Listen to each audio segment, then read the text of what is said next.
Well, if the message wasn't clear before, it is crystal clear now. Victorians are not only not welcome in Queensland, but also Western Australia, the state locking down its borders even further. Starting today, only transport and freight workers will be allowed to enter from the virus-ridden state. And joining us now is President of the Australian Medical Association in WA, Dr Andrew Miller.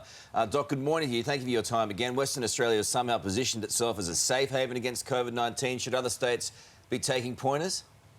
Morning, guys. Well, I think so. The important thing is to not let the virus in at this stage. The best way we can support the rest of the country is by staying healthy, supporting the economy, and really being ultra paranoid, if you like, a healthy paranoia about letting this thing into the community in the first place so that we can carry on making that important contribution to the rest of the country. Because you've taken things a step further than Queensland has. You're barring Victoria's interstate workers from entering. Well, yes, that's right. We're particularly vulnerable because, of course, it's such a huge state. It's 1/3 of the land mass. It's only 10% of the population. And with those big distances, of course, crammed in transport, whether that's by road or by air, you're very close to other people. And we have those vulnerable regional communities, which are very important to protect. So we love Victoria. We love the rest of Australia. But we think the best thing we can do to contribute to the country is remain healthy here. And we've seen in Victoria that once you get to 40 or 50 cases a day for more than a week, it becomes very, very hard to trace and track this thing.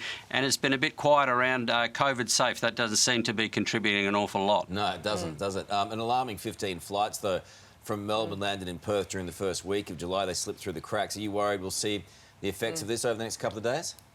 Look, we can't be complacent. You can't just shut the door and say this isn't happening. And I think Australia, in a sense, has to look at the rest of the world and say the same thing. We need to just be very careful about where this virus is arriving from, because we all know that even people with the best intentions don't always do the right thing.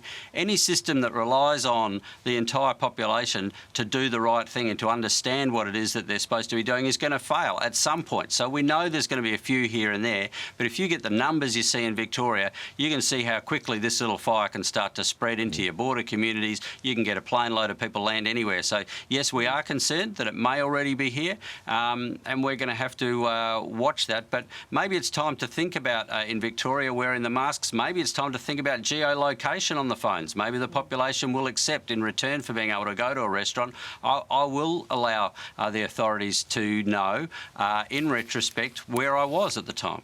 Well, you talked about complacency there, Andrew. I don't know if you've seen this photo. It was of a queue outside a pub in Sydney taken early this week. It was on Wednesday night. Wow. You've got 250 people there, no social distancing whatsoever. I mean, what are your thoughts when you see that image? Yeah, you'd be depressed if you didn't know the bouncer, wouldn't you, if you were trying to get in there? My thoughts are that young people will do whatever they're allowed to do and then some, right? So we understand that. So it's actually up to the authorities, up to the government, it's up to the people who are in charge to really not only encourage people to do the right thing, but to make it quite difficult to do the wrong thing. And we love this more open phase that we're in, this phase 4 in Western Australia. We don't want to gamble it by going too far, too fast over here. You know, there's been a lot of focus on football, which is great. Football's a very important part of our community. But we're getting a bit ahead of ourselves in Australia at the moment. If you look at what's happening around the world, we need a bit of humility and we need to accept more intrusion on our lives so that we can hang on to the advances we've made.